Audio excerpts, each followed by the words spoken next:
रुद्रसेन वास्तविकता में लौट आए। वह ठंडे पसीने से तरबतर हो गया। यह वास्तव में अभी बहुत खतरनाक था। महल में हत्या के इरादे से उसे एक मायावी दुनिया में लाया गया था। उस मायावी दुनिया में उसकी दिव्य आत्मा लगभग नष्ट हो गई थी।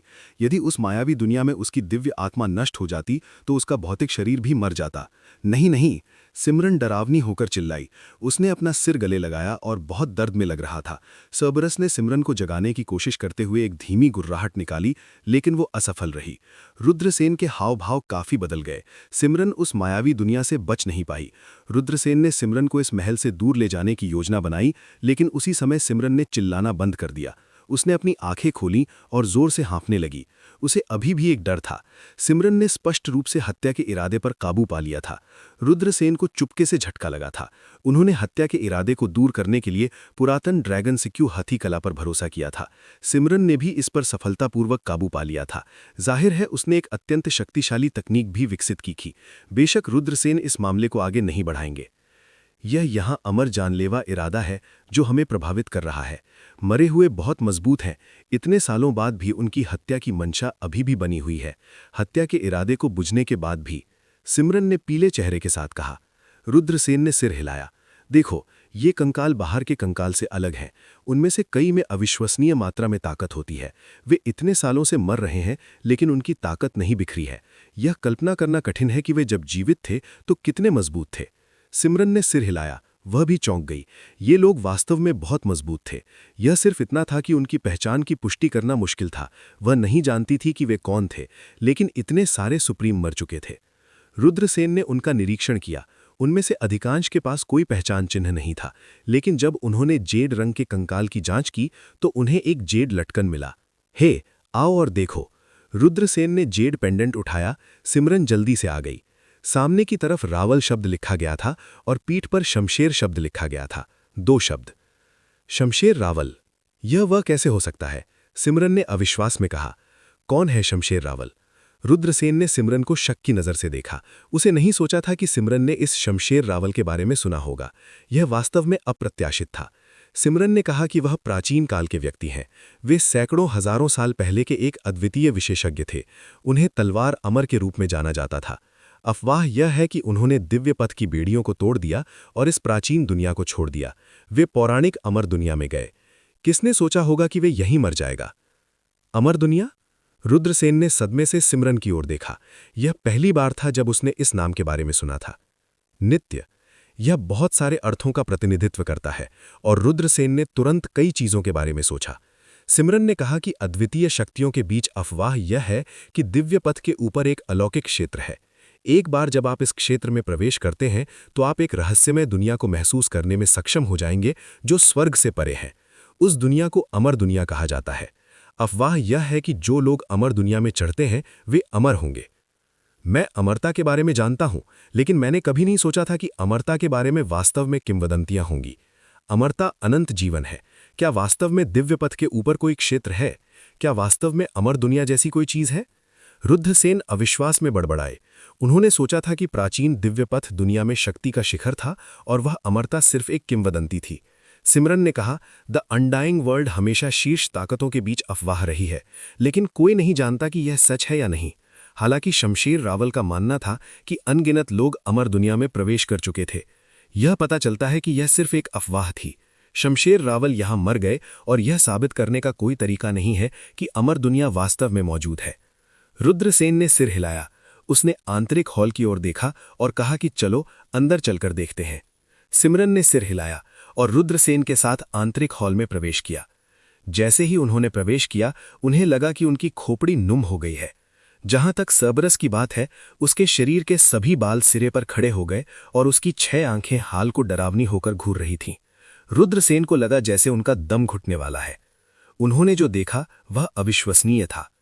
एक सफेद वस्त्रधारी आदमी हॉल के बीच में पालथी मारकर बैठा था।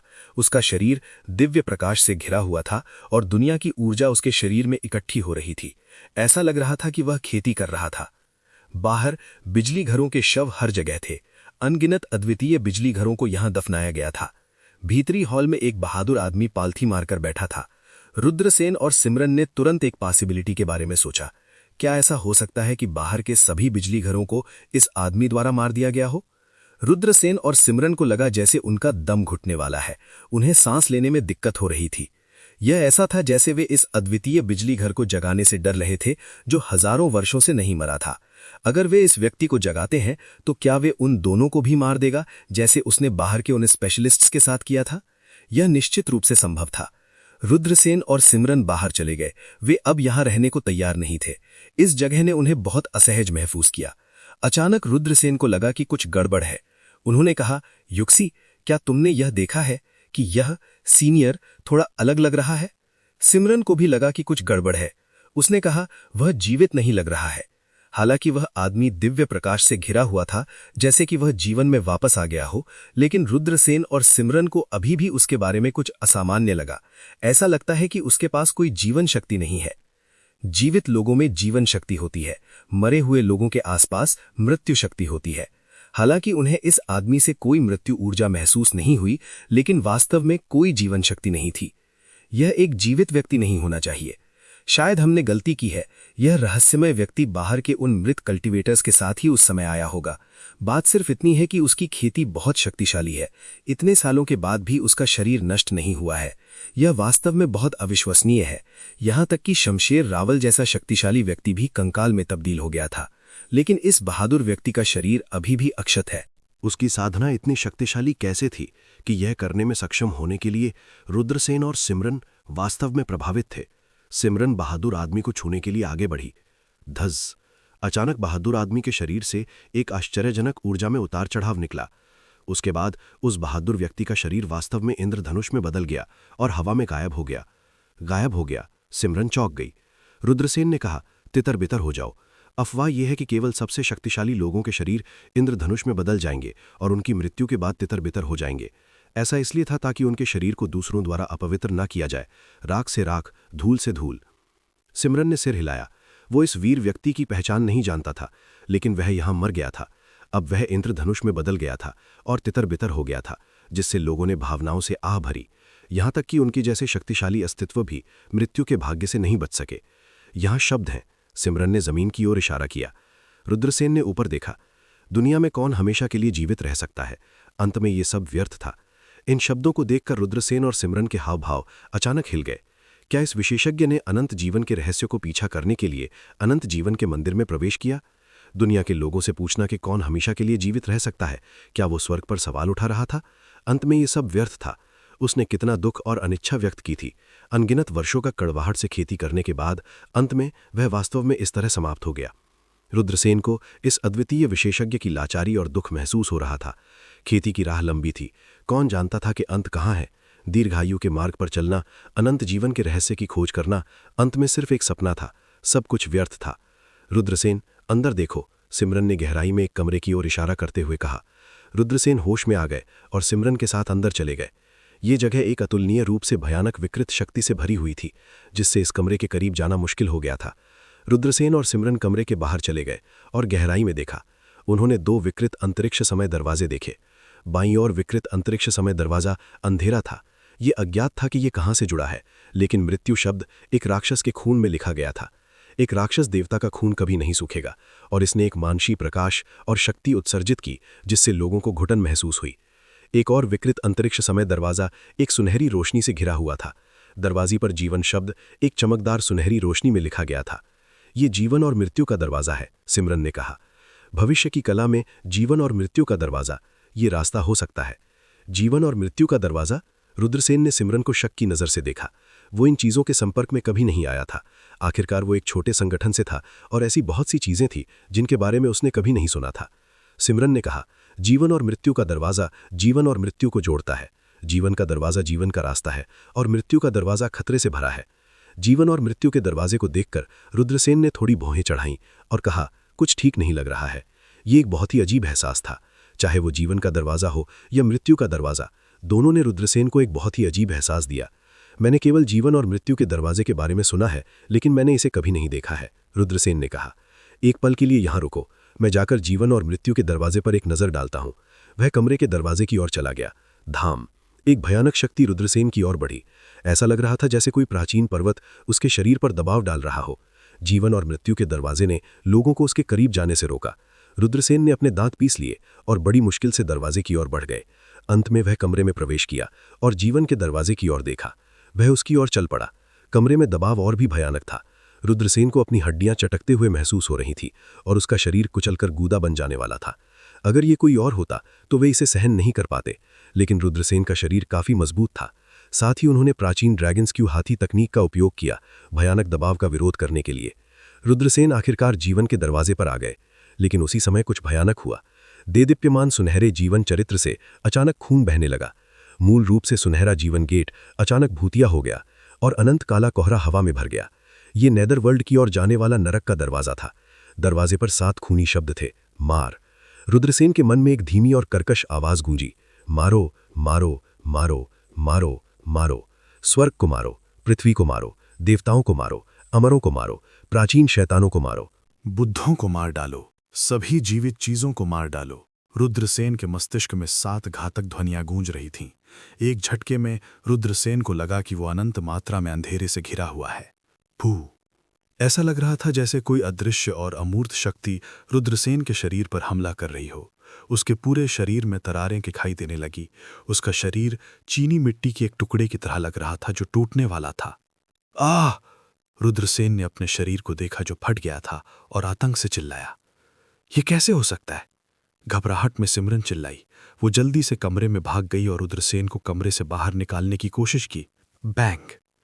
एक भयानक आभा कमरे से बाहर निकली और सिमरन के शरीर में टकरा गई, जिससे वो उड़ गया। फप! सिमरन ने तुरंत खून का एक गौर थूक दिया। उसकी आभा कमजोर हो गई। 7 हत्या ध्वनि, ये उसके कानों में रह गया। यह अज्ञात था कि 7 हत्याओं की आवाज किसने चिल्लाई थी। ये बहुत भयानक था। 7 किलिंग साउंड स्वर्ग, पृथ्वी, देवताओं, अमरों, राक्षसों, बुद्धों और सभी जीवित चीजों को मार सकता था। जब तक ये 7 हत्याओं की सीमा के भीतर था, तब तक किसी को नहीं बख्शा गया था। रुद्रसेन को नहीं पता था कि अतीत में इस जगह पर प्रवेश करने वाले विशेषज्ञों ने भी यही अनुभव किया था या नहीं, लेकिन अब वो ये सब अनुभव कर रहा था। वो असहाय होकर देखता रहा कि उसका शरीर थोड़ा थोड़ा करके खुल गया और उसके शरीर से खून बह निकला।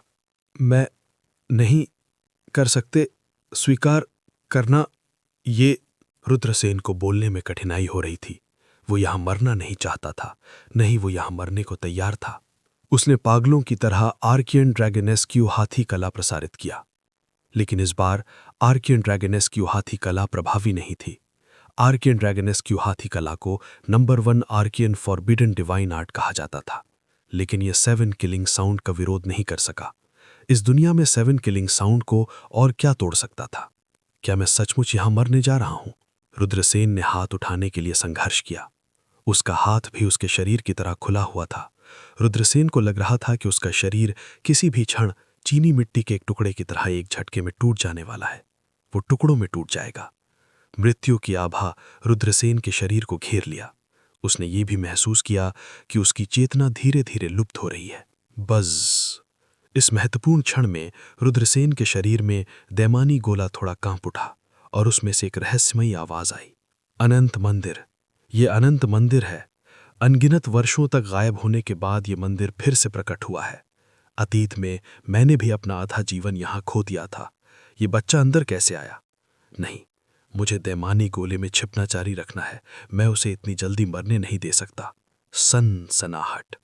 दैमानी मंदिर से दैमानी प्रकाश की किरण निकली और स्पेस टाइम के गेट में घुस गई। कुछ ही देर में घुप अंधेरी दुनिया में प्रकाश का एक धब्बा दिखाई दिया। जब वो प्रकाश प्रकट हुआ तो रुद्रसेन ने महसूस किया कि 7 हत्याओं की शक्ति कमजोर हो रही है। ऐसा लग रहा था जैसे कोई आवाज उसे 7 हत्याओं के दरवाजे में प्रवेश करने के लिए बुला रही हो। आह! रुद्रसेन अंदर घुसते हुए दहाड़ने लगा। रुद्रसेन, अंदर मत जाओ! सिमरन डरावनी भरी चिल्लाई, लेकिन रुद्रसेन पहले ही अंदर आ चुका था। उसने अपने दांत पीस लिए, सरबरस को गले लगाया और 7 हत्याओं के दरवाजे में घुस गई। ये अंधकार की दुनिया थी और केवल वो दीपक था। ये दीपक था जो अंधकार में प्रकट हुआ था। अनंत अंधकार में केवल इस दीपक में प्रकाश का एक चिन्ह था। ऐसा लग रहा था कि रुद्रसेन और सिमरन को आगे ले जा रहा था। तुमने प्राचीन काल को पार कर लिया है और स्वर्ग, पृथ्वी, काले और पीले को संघनित किया है। भले ही तुम पुनर्जन्म के 6 रास्तों से बच गए हो, लेकिन अमरता पाना मुश्किल है।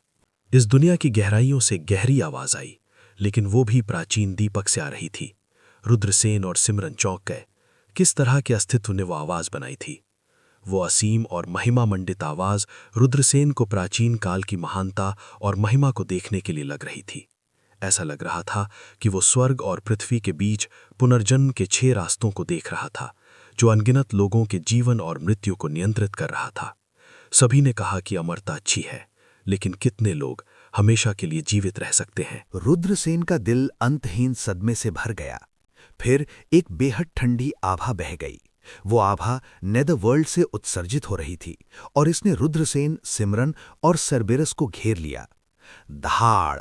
सरबेरस एक बहुत ही संवेदनशील अस्तित्व था। उस पल में ये एक बड़ा खतरा महसूस कर रहा था। इसने एक भयभीत रोना छोड़ दिया। रुद्रसेन और सिमरन को ऐसा लगा जैसे उनके शरीर हिलने डुलने में असमर्थ हैं। ये ऐसा था मानो अंधेरे में कोई भयानक अस्तित्व छिपा हुआ हो और वो उन्हें निगलना चाहता था। ये वास्तव में बहुत भयानक था। रुद्रसेन को लगा जैसे उनकी आत्मा कांप रही है। आकाश लालटेन 9 प्रांतों पर चमकता है। पुनर्जन्म के 6 रास्ते घूमते हैं। नीदरलैंड ढह जाता है। मैं अपने खून से इस आकाश को लाल कर देता हूँ। मेरे कदम मैं पहाड़ों और नदियों के माध्यम से चलता हूँ। मैं आकाश की खोज करता हूँ, बस 9 प्रांतों की मिट्टी की सुगंध को सूंघने के लिए। अचानक उनके सामने एक व्यक्ति दिखाई दिया। उसने रहस्यमयी प्राचीन दीपक को अपने हाथ में पकड़ा रखा था। वो आगे बढ़ गया। उनकी आवाज असीम और दुखद थी। जब वो रहस्यमयी व्यक्ति प्रकट हुआ तो उनके चारों ओर की ठंडी आभा जल्दी से तितर-बितर हो गई। रुद्रसेन और सिमरन आखिरकार फिर से आगे बढ़ सकते हैं। वो कौन है? क्या वास्तव में यहाँ कोई जीवित है? सिमरन घबराकर चिल्लाई। वरिष्ठ! रुद्रसेन चिल्लाया। लेकिन रहस्यमयी व्यक्ति ने कोई जवाब नहीं दिया। उसने प्राचीन दीपक को पकड़ लिया और अंधेरे में गहराई तक चला गया। उसकी पीठ बहुत अकेली और उजाड़ थी। रुद्रसेन को अचानक शाश्वत अकेलेपन का एहसास हुआ। क्या वो एक ऐसा व्यक्ति था जिसने खुद को खो दिया था? क्या वो एक प्राचीन दीपक पकड़े हुए था, अपनी मातृभूमि को खोजने और अपने अतीत को खोजने की उम्मीद कर रहा था? वो इंसान नहीं है। सिमरन की आवाज थोड़ी कांपने लगी। रुद्रसेन ने कहा, चलो उसके पीछे चलते हैं। अंधेरे की इस दुनिया में रुद्रसेन और सिमरन ने अज्ञात समय तक रहस्यमयी व्यक्ति का पीछा किया। आखिरकार रहस्यमयी व्यक्ति एक विकृत स्थान में गायब हो गया और प्राचीन दीपक रहस्यमयी दुनिया में भाग गया। चलो अंदर चलते हैं, रुद्रसेन ने कहा। वो और सिमरन जल्दी से वहां पहुंचे। उन्होंने विकृत स्थान और समय में प्रवेश किया। रुद्रसेन को ऐसा आभास हुआ कि आकाश और पृथ्वी घूम रही हैं। वो अंतरिक्ष और समय की सुरंग में था। उसे बाहर फेंक दिया गया। वो क्या है? रुद्रसेन ने अंतरिक्ष और समय सुरंग के ऊपर देखा।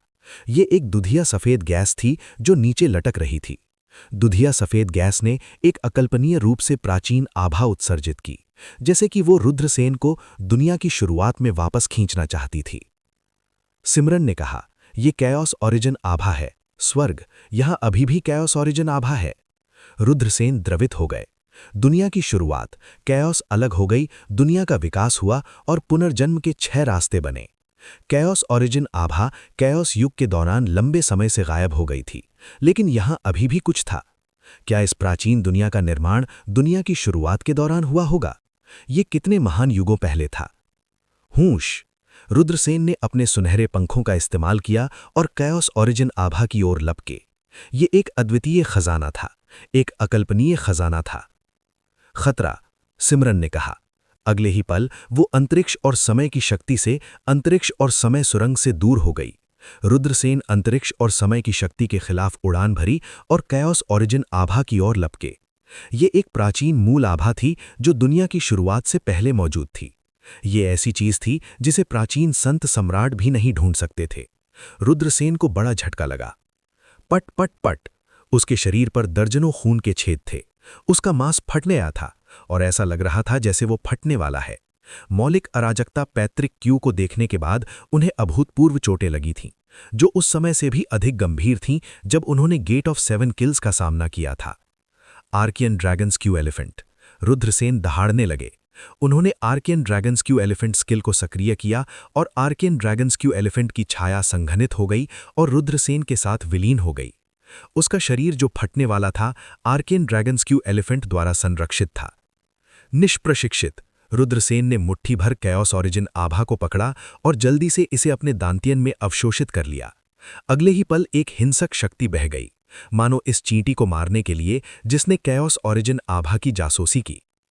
इससे पहले कि बल रुद्रसेन पर हमला कर पाता, बस थरथराहट की एक लहर ने उसे बेहोश कर दिया। कोई कल्पना कर सकता है कि जब हमला होगा तो रुद्रसेन तुरंत खूनी धुंध में उड़ जाएगा। ये पागल है, राक्षसी मन से एक हताश श्राप आया।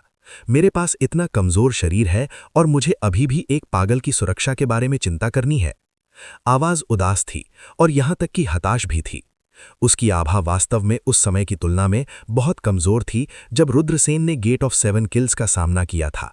इसका कारण ये था कि जब भी वो चलता था तो उसमें बहुत अधिक ऊर्जा की खपत होती थी। राक्षसी मन से एक राक्षसी प्रकाश उड़ा और रुद्रसेन को घेर लिया। भयानक हमले ने रुद्रसेन को टक्कर मारी और उन्हें बहा ले गया।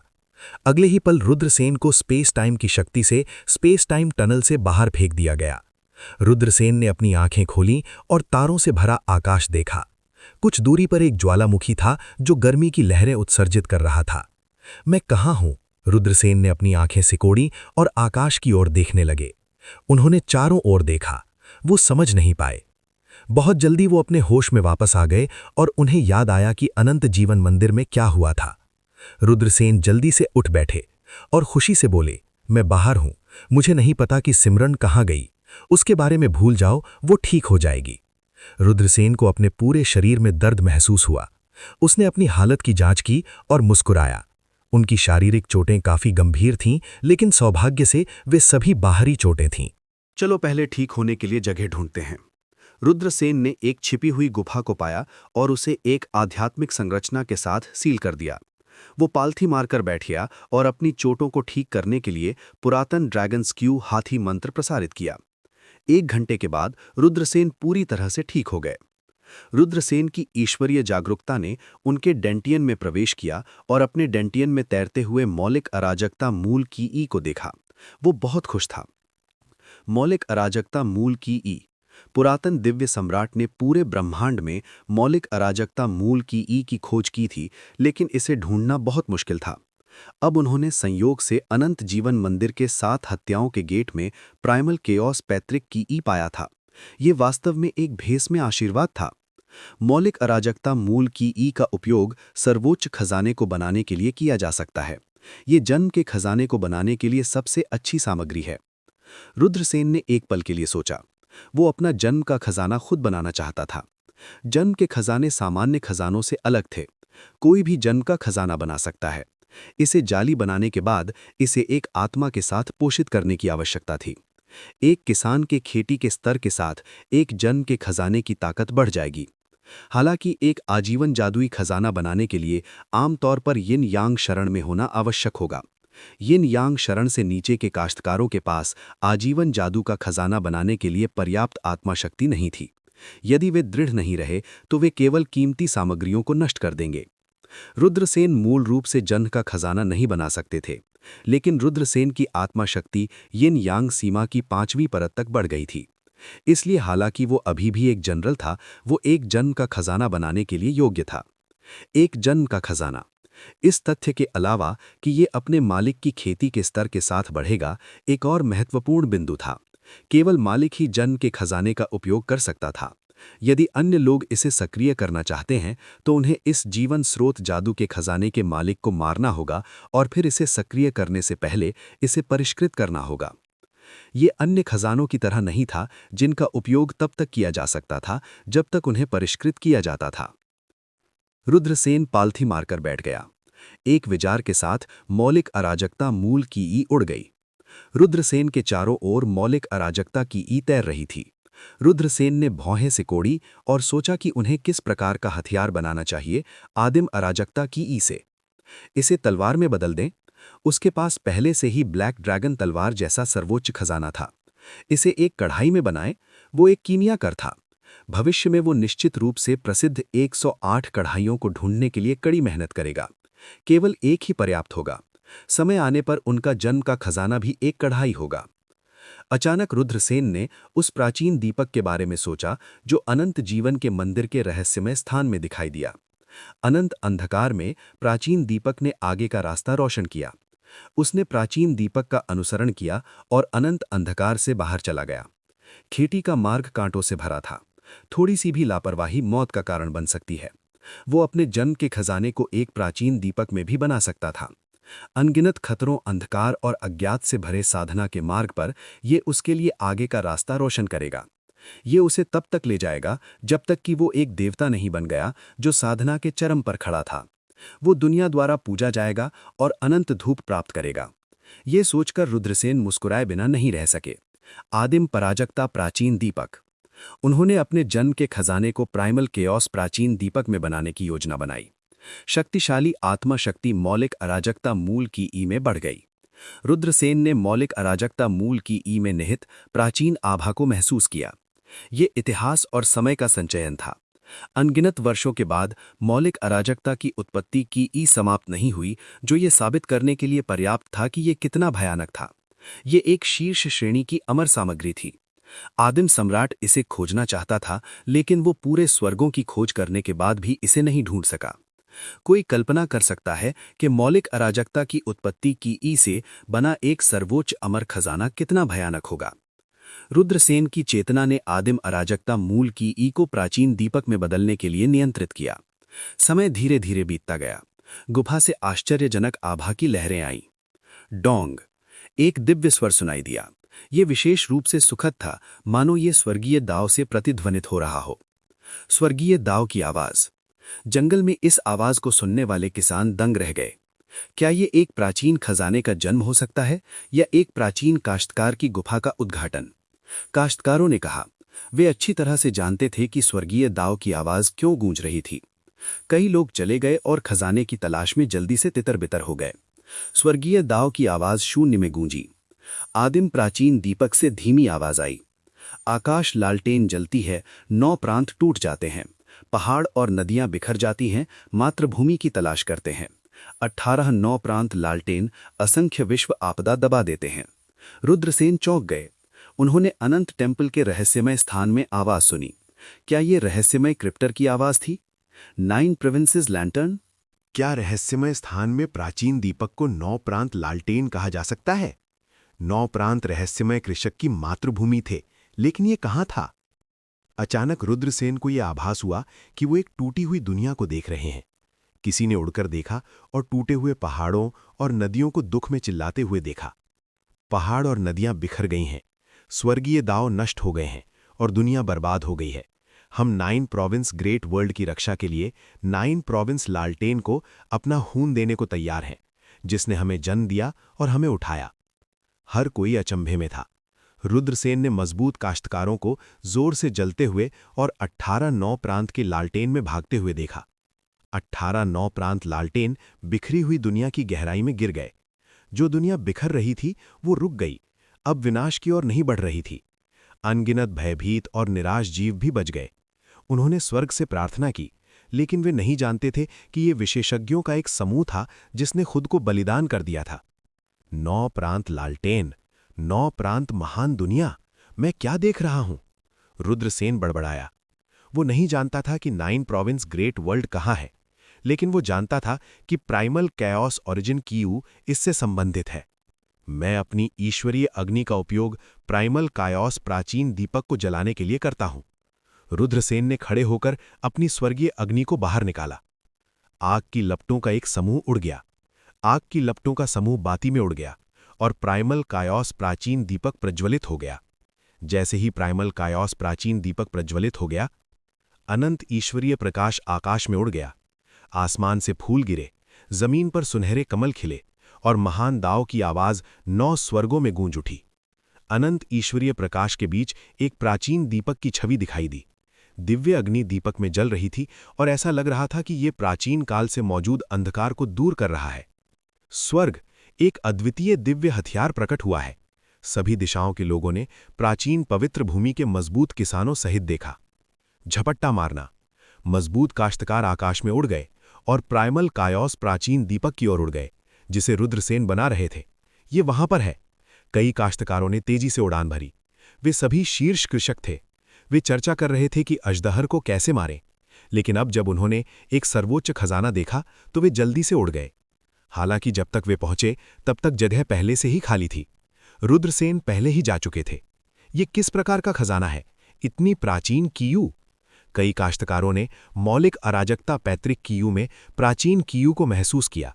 ये रहस्यमय और महान था, लेकिन अब खजाने का कोई निशान नहीं था।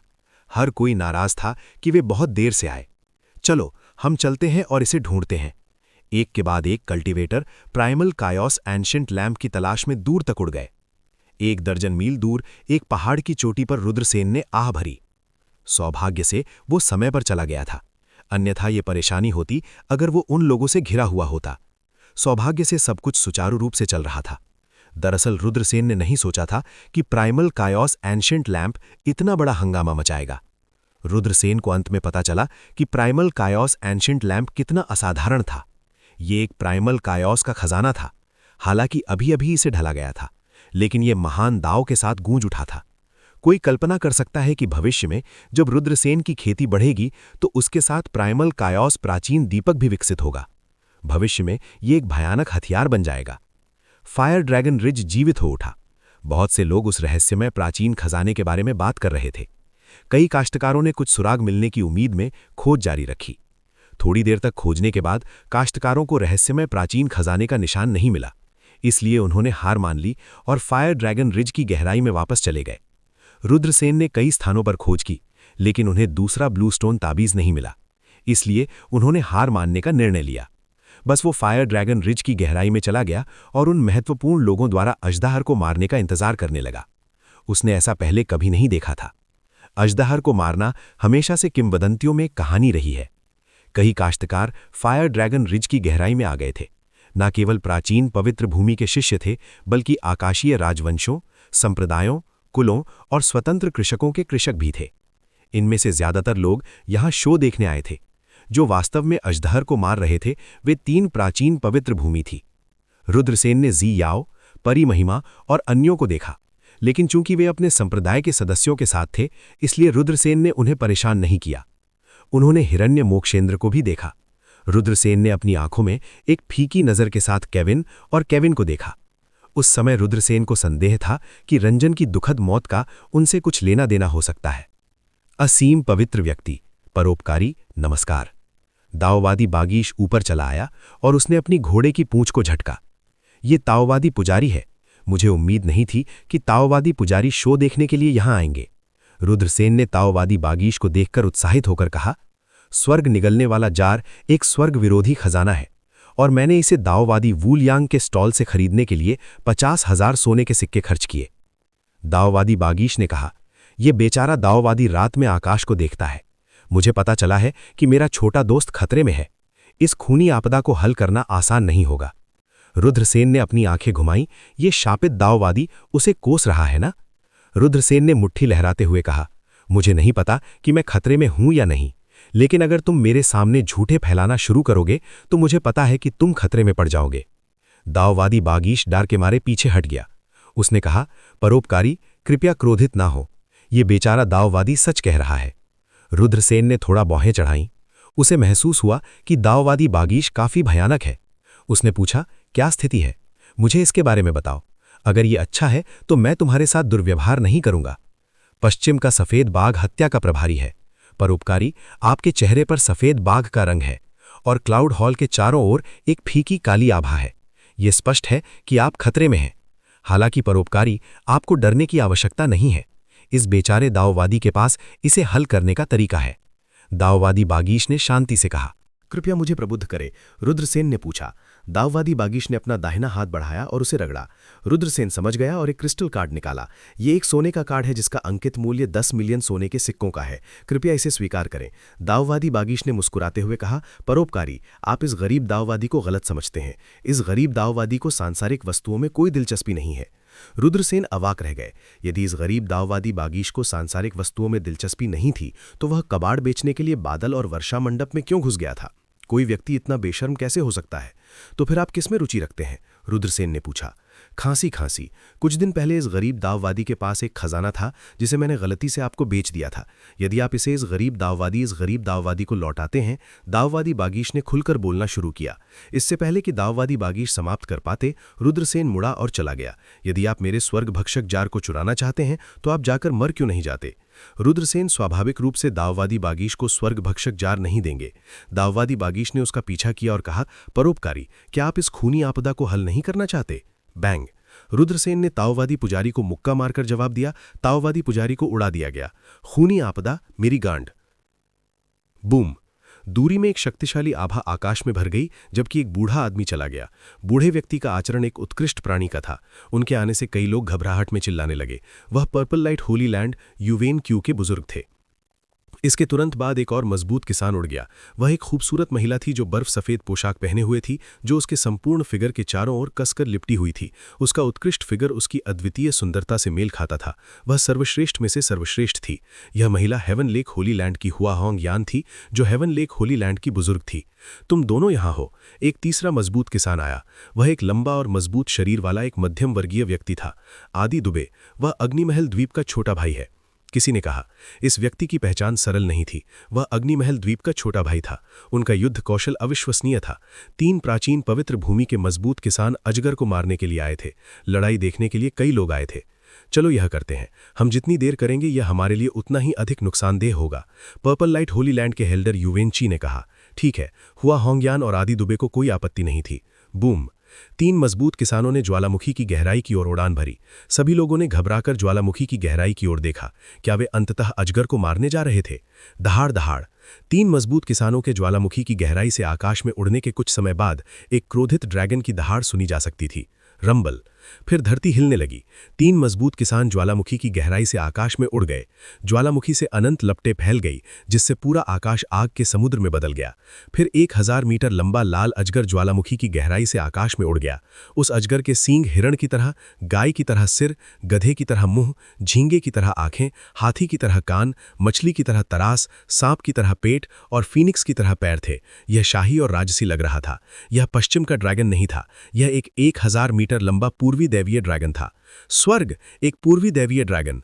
अनगिनत लोगों के हाव भाव बदल गए जब उन्होंने सदमे में विशाल अजगर को देखा। पूर्वी दैवीय ड्रैगन प्रजाति मूल रूप से एक जल ड्रैगन प्रजाति थी। वे बादलों को बुलाने और बारिश को बुलाने की क्षमता के साथ पैदा हुए थे। हालांकि फायर ईस्टर्न डिवाइन ड्रैगन के बारे में सुनना दुर्लभ था। यहां तक कि फायर किलिन ने भी अनुमान लगाया कि फ्लेमिंग ड्रैगन रिज की गहराई में छिपा हुआ ड्रैगन संभवतः पश्चिम का फायर ड्रैगन था। हालांकि फायर किलिन भी गलत था। यह एक पूर्वी दैवीय ड्रैगन था। तीनों विशेषज्ञों ने अपनी सुरक्षा के लिए अपनी जादुई शक्ति का उपयोग किया। आग उन्हें बिल्कुल भी नुकसान नहीं पहुंचा सकती थी। यह देखने के बाद कि यह एक पूर्वी दैवीय ड्रैगन था, उन्होंने कोई भय नहीं दिखाया। इसके बजाय वे और भी अधिक उत्साहित हो गए। पश्चिमी ड्रैगन जनजाति के बीच सबसे शक्तिशाली शाही राजवंश के अलावा, जिसकी तुलना पूर्वी दैवीय ड्रैगन जनजाति से की जा सकती थी, ड्रैगन जनजाति के बाकी लोग बहुत दूर थे। वे एक ही स्तर पर नहीं थे। उनके सामने इस फायर ड्रैगन का मूल्य बहुत अधिक था। यह ऐसी चीज नहीं थी जिसकी तुलना पश्चिमी ड्रैगन के साथ की जा सकती थी। मुझे पता है, यह उस महान विशाल सांप का विकास होना चाहिए, एक किसान ने कहा। उसके शब्दों ने कई लोगों का ध्यान आकर्षित किया। विशाल सांप का विकास? कुछ लोगों ने असमंजस में किसान की ओर देखा। अफवाह है कि उग्र ड्रैगन रिज की गहराई में एक प्राचीन राक्षस है, राक्षसों का राजा, जो उग्र ड्रैगन रिज में सभी राक्षसों को कमांड करता है। किसी ने उग्र ड्रैगन रिज की गहराई में एक विशाल सांप को देखा था, इसलिए एक अफवाह है कि उग्र ड्रैगन रिज की गहराई में राक्षसों का राजा एक राक्षस सांप है। बेशक यह हजारों साल पहले की बात है, लेकिन यह अफवाह हमेशा उग्र ड्रैगन टाउन में चली आ रही है। अब ऐसा लगता है कि यह सच होना चाहिए। बाढ़ ड्रैगन में बदलने में हजारों साल लगते हैं और ड्रैगन में बदलने में हजारों साल लगते हैं, किसान ने कहा। फूफ। कई लोगों ने ठंडी सांस ली। किसी ने नहीं सोचा होगा कि ऐसा कोई अतीत था। हालांकि किसान ने जो कहा वह संभव था। ऐसा इसलिए था क्योंकि पूर्वी देवीय ड्रैगन आमतौर पर वे होते थे जिन्होंने जल सिद्धांत में महारत हासिल की थी। हालांकि उनके सामने इस पूर्वी दिव्य ड्रैगन ने फायर सुपर पावर्स को महारत हासिल कर ली थी। ये एक फायर ड्रैगन था। यह समझाना मुश्किल था कि एक फायर ईस्टर्न डिवाइन ड्रैगन क्यों दिखाई दिया था। क्या होगा अगर ये पूर्वी दिव्य ड्रैगन एक पूर्वी दिव्य ड्रैगन नहीं बल्कि एक अग्नि विशाल सांप था? पूर्वी डिवाइन ड्रैगन में कदम दर कदम विकसित होकर इसे समझाया जा सकता है। बूम। 9 स्वर्गों के ऊपर एक महान युद्ध छिड़ गया। फायर ड्रैगन ने अपनी ताकत का प्रदर्शन किया और 3 बिजली घरों पर हमला करते हुए आकाश को भरने वाली ड्रैगन की सांस उगली। 3 महान गुरुओं ने भी अपनी चालें चलाईं। वे सभी महान गुरु थे और उनकी ताकत अकल्पनीय थी। फान ताओ, जिसने मार्शल कलाकारों को पीछे छोड़ दिया था, लगभग एक भगवान की तरह था। कियान ने अपना हाथ लहराया, 9 स्वर्गों के ऊपर दिव्य प्रकाश उमड़ पड़ा, जिसके बाद तेज गड़गड़ाहट की आवाजें आईं। एक के बाद एक सितारे गिरे, फायर ड्रैगन पर बमबारी करते हुए। हरमन ने अपना हाथ लहराया और अनगिनत पंखुड़ियां आसमान से गिर गईं। एक फूल, एक दुनिया, एक पेड़, एक बोधि। हर पंखुड़ी अपनी ही एक दुनिया लग रही थी। पंखुड़ियां एक के बाद एक गिर गईं, अपने भीतर फायर अजगर को दफनाना चाहती थीं। आदि दुबे ने लाइट ऑफ डिस्ट्रक्शन की किरणों को संघनित किया और फायर ड्रैगन पर हमला करते हुए आगे बढ़ गया। बैंग! चारों भयानक अस्तित्व एक दूसरे से जमकर टकरा गए। स्वर्ग और पृथ्वी को छेद दिया गया था और पहाड़ ढह जाने की हद तक हिल गए थे। कई किसान जो विस्फोट के अपेक्षाकृत करीब थे, विस्फोट से फैली ऊर्जा शॉकवेव से मारे गए थे। जल्दी करो और इस जगह को छोड़ दो। कई लोग डर के मारे चिल्लाने लगे, कौन रहने की हिम्मत करेगा। ये बहुत डरावना था, ये दुनिया के अंत की तरह था। एक के बाद एक आकृतियां मनहूस तरीके से दूर तक उड़ गईं। ऊर्जा की एक शॉकवेव उस पहाड़ की ओर उड़ गई जहां रुद्रसेन और अन्य लोग खड़े थे। जल्दी करो और चले जाओ। सभी ने जल्दी से चकमा दिया। रुद्रसेन और अन्य लोग जल्दी से पहाड़ छोड़ दिए। एक क्षण बाद पूरा पहाड़ ऊर्जा की शॉकवेव से कुचल गया। स्वर्गलोक, ये बहुत भयानक है।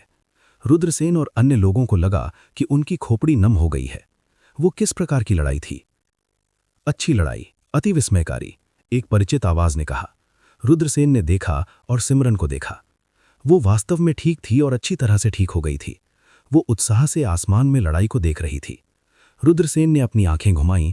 बाकी सब घबराहट में भाग रहे थे, लेकिन रुद्रसेन चिल्ला रहे थे और अपने दोस्तों के लिए चीयर कर रहे थे। रुद्रसेन का अब सिमरन पर ध्यान देने का मन नहीं कर रहा था। वो दूर तक आगे बढ़ता गया, लेकिन उसी समय रुद्रसेन ने देखा कि उसकी अंगूठी में नीले पत्थर का तावीज ऊर्जा की लहरें उत्सर्जित कर रहा था। हालांकि ऊर्जा मजबूत नहीं थी, लेकिन ये निश्चित रूप से थी। रुद्रसेन की आंखें चमक उठी। पहला नीला पत्थर का तावीज तभी प्रतिक्रिया करेगा जब उसे दूसरे नीले पत्थर का तावीज महसूस होगा। अब जबकि पहले नीले पत्थर के तावीज ने प्रतिक्रिया की है, तो क्या इसका मतलब ये है कि दूसरा तावीज पास में है? रुद्रसेन ने पहला नीला पत्थर निकाला। जब रुद्रसेन ने इसे अपनी स्पिरिट रिंग से निकाला तो लहरें और भी तेज हो गईं। ये गहराई में है, रुद्रसेन ने फायर ड्रैगन के घोंसले को देखते हुए कहा। सरसराहट, सरसराहट। उसने अपने सुनहरे पंख फैलाए और गहराई की ओर उड़ गया। भूम भूम भूम। आसमान में लड़ाई अत्यंत तीव्र थी। हर जगह चट्टानें उड़ीं और जादुई शक्तियां टकराईं। आसमान से ऊर्जा की लहरें गिरीं। रुद्रसेन ने गिरती ऊर्जा लहरों को चकमा दिया। उन्होंने देखा था कि ऊर्जा लहरें कितनी भयानक थीं। भले ही वो चारों भयानक अस्तित्वों की टक्करों के आफ्टर शॉक थे, लेकिन वे एक पहाड़ को धूल में बदलने के लिए पर्याप्त थे। ये स्पष्ट था कि वे हमले कितने शक्तिशाली थे। अगर उसे मारा गया तो वो बिना किसी संदेह के मर जाएगा। सौभाग्य से रुद्रसेन वॉल्केनो की गहराई तक पहुंचने में कामयाब हो गया। उसके नीचे उबलता हुआ लावा था। रुद्रसेन ने एक गुफा देखी। ये फायर ड्रैगन की गुफा होनी चाहिए। ब्लू स्टोन तावीज की प्रतिक्रिया और भी मजबूत हो गई। रुद्रसेन गुफा में घुस गया। सरसराहट। अचानक उसके सामने सब कुछ उज्जवल हो गया। उसने देखा कि गुफा में खजानों का पहाड़ दिखाई दे रहा है। सोने के सिक्के, जादुई हथियार आदि थे। किंवदंतियों में यह दर्ज किया गया था कि ड्रैगन जाति को खजाना इकट्ठा करने की आदत थी। अब ऐसा लग रहा था कि यह सच था। रुद्रसेन ने कुछ जादुई हथियार देखे। वे जादुई हथियार आध्यात्मिक ऊर्जा की चौंकाने वाली लहरें उत्सर्जित कर रहे थे। उन्होंने चरम स्तर के आध्यात्मिक हथियारों को भी पार कर लिया था। इससे रुद्रसेन हाफने लगे। क्या ये पौराणिक बहुमूल्य हथियार हो सकते हैं? इनमें से सिर्फ एक खजाना 10 प्राचीन शहरों को खरीदने के लिए पर्याप्त था, और गुफा में इनमें से कम 20 थे। जब मुझे ब्लू स्टोन तावीज मिल जाएगा तो मैं आऊंगा और तुम्हें ले जाऊंगा। रुद्रसेन गुफा की गहराई में दौड़ा। सोने के सिक्कों की एक जोड़ी में रुद्रसेन ने दूसरा तावीज देखा। वो बहुत खुश था। वो दौड़ा और दूसरा तावीज ले लिया। ये लंबे समय तक रहने की जगह नहीं थी। रुद्रसेन ने अमूल्य खजानों को इकट्ठा करने के लिए जल्दी से उड़ान भरी, लेकिन जैसे ही वो गुफा से बाहर निकला, उस पर हमला हो गया। कोई अंधेरे में छिपा हुआ था और रुद्रसेन पर हमला कर दिया। एक ठंडी रोशनी चमकी और सीधे रुद्रसेन की छाती की ओर गई। वो रुद्रसेन को हवा में मारना चाहता था। किसी ने रुद्रसेन पर हमला करने की कोशिश की, जल्दी, त्रुटिहीन, निर्दयी। ऐसा लग रहा था मानो हमलावर एक ही वार में रुद्रसेन को मारना चाहता हो। इस हमले के सामने रुद्रसेन ने तुरंत प्रतिक्रिया की। वो जल्दी से बाईं ओर चला गया और भाला चूक गया। रुद्रसेन ने भाले को लात मारी और हमलावर को पीछे हटना पड़ा। रुद्रसेन बिजली की बोल्ट की तरह चले, दोनों हाथों से कल्टीवेटर की गर्दन पकड़ी और मुड़ गए। एक दरार से किसान की गर्दन टूट गई और वो मौके पर ही मर गया। अंधवर्मा की हत्या कर दी गई है। कुछ दूरी से गुस्से में चिल्लाहट आई। रुद्रसेन ने देखा और देखा कि 10 से अधिक कल्टीवेटर थे जो गुफा में घुस गए थे। ऐसा लग रहा था कि वे एक समूह में थे और वे शायद उसके पीछे थे। ये लोग यहाँ खजानों को इकट्ठा कर रहे थे और ये स्पष्ट था कि वे भाग्य बनाना चाहते थे। जब उन्होंने रुद्रसेन को देखा तो वे उसे मारना चाहते थे। मेरे रास्ते से हट जाओ। रुद्रसेन उदासीन लगे। बब्बा, तुमने हमारे लोगों को मार डाला और तुम अभी भी इतने ढीठ होने की हिम्मत करते हो। आज मैं तुम्हें 10,000 टुकड़ों में काट दूंगा। तुरंत एक मजबूत किसान दौड़ा, एक लंबी कृपाण पकड़े हुए और रुद्रसेन पर वार किया। सरसराहट। रुद्रसेन के सुनहरे पंख थोड़े फड़फड़ाए और वो बिना किसी निशान के गायब हो गए। एक क्षण बाद वो ब्लैक ड्रैगन तलवार पकड़े हुए मजबूत कल्टीवेटर के पीछे दिखाई दिया। एक छुरा घोंपने से तलवार किसान की छाती में घुस गई और कृषक नीचे गिर गया, मौके पर ही मर गया। काश्तकारों की दुनिया ये साजिश और धोखे से भरा था। कई बार यदि आप दूसरों को नहीं मारते तो आप दूसरों द्वारा मारे जाएंगे। रुद्रसेन ने ये सब देखा था। चूंकि ऐसा ही था, फिर वो हर उस व्यक्ति को मार डालता था जो उसके रास्ते में खड़ा होता था। लानत है, हमला! एक अधेड़ उम्र के किसान ने ठंडे स्वर में चिल्लाया। 10 से अधिक लोग रुद्रसेन की ओर दौड़े। वे सभी क्रूर लग रहे थे। उनकी आंखें हड्डियों को कंपकपा देने वाली रोशनी से चमक उठीं। उन लोगों के हाथ में हर तरह के हथियार थे और वे रुद्रसेन को घेरे हुए थे। क्योंकि तुम मरना चाहते हो तो तुम सब यहीं मर जाओगे। रुद्रसेन उदासीन दिखे। उसके सुनहरे पंख थोड़े फड़फड़ाए। वो बिजली के एक बोल्ट की तरह था, भीड़ के बीच से आगे बढ़ रहा था। रुद्रसेन की गति बहुत तेज थी। वो इतना तेज था कि ये लोग रुद्रसेन के साथ नहीं चल सकते थे। पु पु पु मांस छेदने की आवाज सुनी जा सकती थी। एक के बाद एक साधकों को रुद्रसेन की तलवार से चाकू मारकर मार डाला गया। उनकी लाशें नीचे गिर गईं और अनगिनत खजानों पर लुढ़क गईं। उन्हें पहाड़ की गहराई में खजाने द्वारा दफनाया गया था। एक के बाद एक किसानों को रुद्रसेन ने मार डाला। शेष नेता अपनी बुद्धि से डर गया और भागने के लिए मुड़ गया। युवा मास्टर, मुझे बचाओ! कल्टीवेटर ने डरा हुआ रोना छोड़ा। उसी समय गुफा में एक सिलुएट आया। जब उस व्यक्ति ने रुद्रसेन को समूह के नेता का पीछा करते देखा तो वो गुस्से से चिल्लाया, तुम्हारी हिम्मत कैसे हुई? ये एक युवक था जो 20 साल का लग रहा था। वो सुंदर और आत्मविश्वासी था और उसके हाथ में एक काले लोहे का भाला था। रुद्रसेन ने ठंडे स्वर में कहा, मैं हिम्मत क्यों नहीं करूंगा। जैसे ही उसने बोलना खत्म किया, उसने नेता को पकड़ लिया और उस पर वार कर दिया। नेता का सिर आकाश में उड़ गया और बिना सिर वाली लाश जमीन पर गिर गई। नेता की हत्या रुद्रसेन ने भी की थी। बव्वाह, तुमने मेरे आदमियों को मारने की हिम्मत की। तुम मौत को डेट कर रहे हो। युवक गुस्से से चिल्लाया और आगे उछलकर रुद्रसेन पर अपने काले लोहे के भाले से वार किया। रुद्रसेन ने उपहास किया, तुमने इन लोगों को मुझे मारने की अनुमति दी, लेकिन मैं इन्हें नहीं मार सकता। अगर मैं पर्याप्त मजबूत नहीं होता तो मैं पहले से ही एक ठंडी लाश बन गया होता। ये लोग मारे गए, उन्हें केवल खुद को ही दोष देना है। मैं अपना गुस्सा निकालने के लिए तुम्हें मार डालूंगा, विवन ने ठंडे स्वर में कहा। जैसा कि कहा जाता है, कुत्ते को पीटने से पहले उसके मालिक को देखना पड़ता था। इसके अलावा रुद्रसेन ने अपने 10 से अधिक अधीनस्थों को मार डाला था। विवन की भाला तकनीक उत्कृष्ट थी और एक ही छुरा घोंपने के साथ 13 भाले की छवियां दिखाई दीं और वे सभी रुद्रसेन पर लक्षित थीं। ये कदम फिर से, इस कदम से रुद्रसेन को अभी नुकसान हुआ था। हालांकि रुद्रसेन को दूसरी बार नुकसान नहीं होगा। जब 13 भाले की छवियां फिर से उनके पास आईं तो रुद्रसेन ने चिल्लाते हुए सूर्य तलवार तकनीक का इस्तेमाल किया। एक बार जब चिल्लाते हुए सूर्य तलवार तकनीक का इस्तेमाल किया गया तो एक सूर्य दिखाई दिया और विवन को दबा दिया। विवन की अभिव्यक्ति थोड़ी बदल गई और उसने अपना भाला उस सूर्य की ओर खींच लिया जो उसे दबा रहा था। बैंग!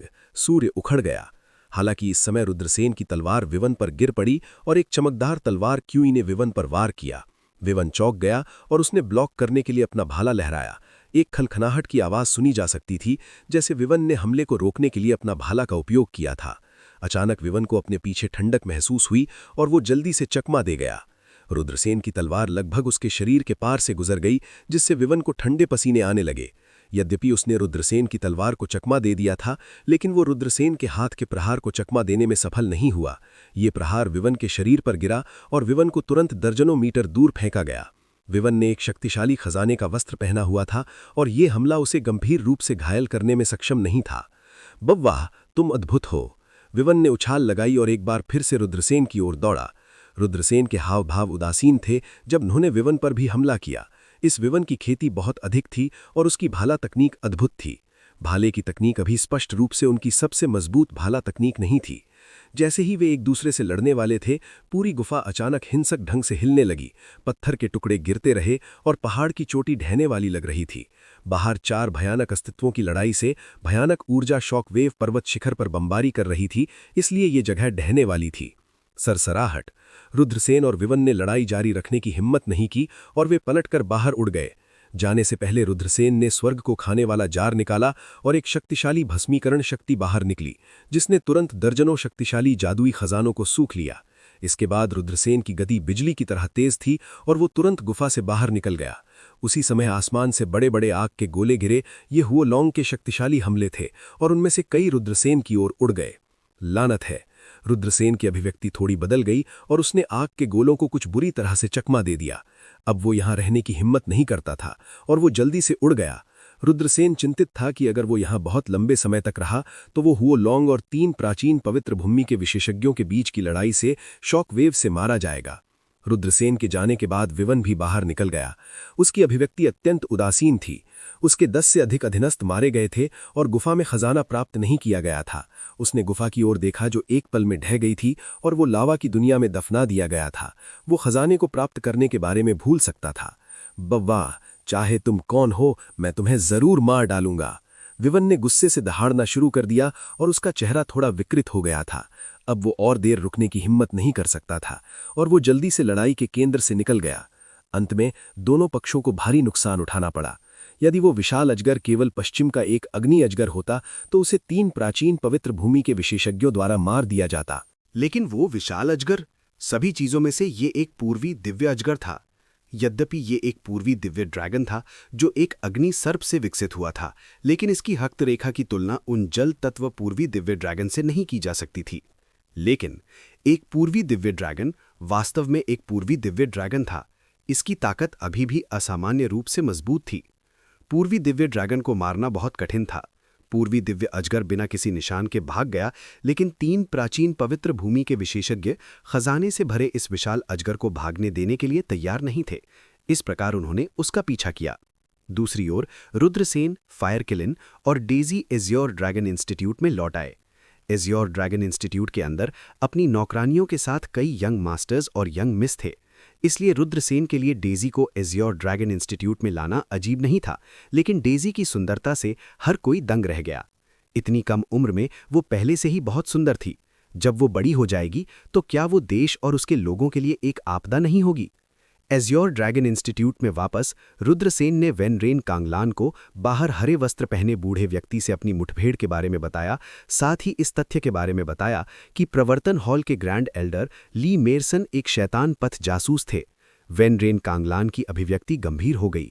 कुछ उच्च अधिकारियों के साथ चर्चा करने के बाद उन्होंने ली मेरसन को जल्दी से पकड़ने का फैसला किया, लेकिन किसने सोचा होगा कि ली मेरसन पहले से बच जाएगा।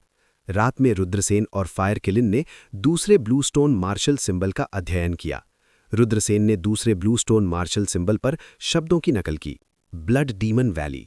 रुद्रसेन ने एक नाम पढ़ा, ब्लड डीमन वैली। तो ये वास्तव में ये जगह है? फायरकिलिन थोड़ा हैरान था। आप जानते हैं ये कहाँ है? रुद्रसेन ने फायरकिलिन की ओर देखा। फायरकिलिन ने सिर हिलाया, जवाब दिया, महान राक्षस युद्ध के खंडहरों में से एक। रुद्रसेन चौंक गए। उन्हें उम्मीद नहीं थी कि यह ऐसी जगह होगी। महान दानव युद्ध, इसे अत्यधिक दुखद कहा जा सकता है। असंख्य देवताओं और शैतान मर गए। कुछ प्राचीन जातियां जैसे कि 3 हेडेड गोल्डन वुल्फ ट्राइब भी इस युग के दौरान इतिहास की नदी में गायब हो गईं। रुद्रसेन ने अपनी ठुड्डी को रगड़ते हुए पूछा, प्राचीन दानव खंडहर, हम इनमें कैसे प्रवेश करते हैं? फायरकिलिन ने कहा, आदिम फीएंड गॉड खंडहर, ये हर 100 साल में केवल एक बार खुलता है और हर बार जब ये खुलता है तो ये कई मजबूत कल्टीवेटर्स को आकर्षित करता है। ये कब खुलेगा? आप एक और 100 साल इंतजार नहीं करेंगे, है ना? रुद्रसेन अपनी आंखें घुमाए बिना नहीं रह पाए। ये सच में बहुत अच्छा है। जब प्राचीन दानव खंडहर खुल जाएगा तो मैं प्रवेश करूंगा और तीसरे मार्शल तावीज़ की खोज करूंगा। अगर मुझे तीसरा तावीज़ मिल सकता है तो मुझे आश्चर्य है कि मैं कितने भक्षण करने वाली मार्शल आत्माओं को जगा सकता हूं। रुद्रसेन इसका इंतजार कर रहा था। ये अफवाह थी कि वो 10 भक्षण करने वाली मार्शल आत्माओं को जगा सकता है। अब तक रुद्रसेन ने केवल 3 जगाए थे। कमरे के अंदर रुद्रसेन ने ब्लड स्पिरिट पिल को रिफाइन करना शुरू कर दिया। ब्लड स्पिरिट पिल एक अत्यंत कीमती खजाना था। रुद्रसेन ने इसे रिफाइन करके नीलामी घर में बेचने की योजना बनाई। ब्लड स्पिरिट पिल का मूल्य किसी की रक्त रेखा को बदलना था। ये एक प्राचीन एल्केमिस्ट का नुस्खा था जो किसी की रक्त रेखा शक्ति को बढ़ा सकता था।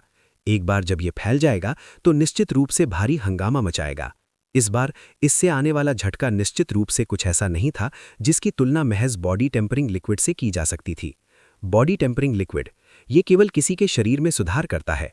दूसरी ओर ब्लड स्पिरिट पिल ने सीधे किसी की रक्त रेखा शक्ति को एक बड़े अंतर से बढ़ा दिया।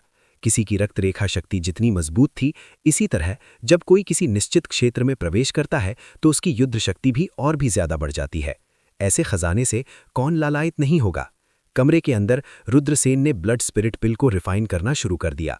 ब्लड स्पिरिट पिल के निर्माण के लिए मुख्य घटक ब्लड स्पिरिट ग्रास था।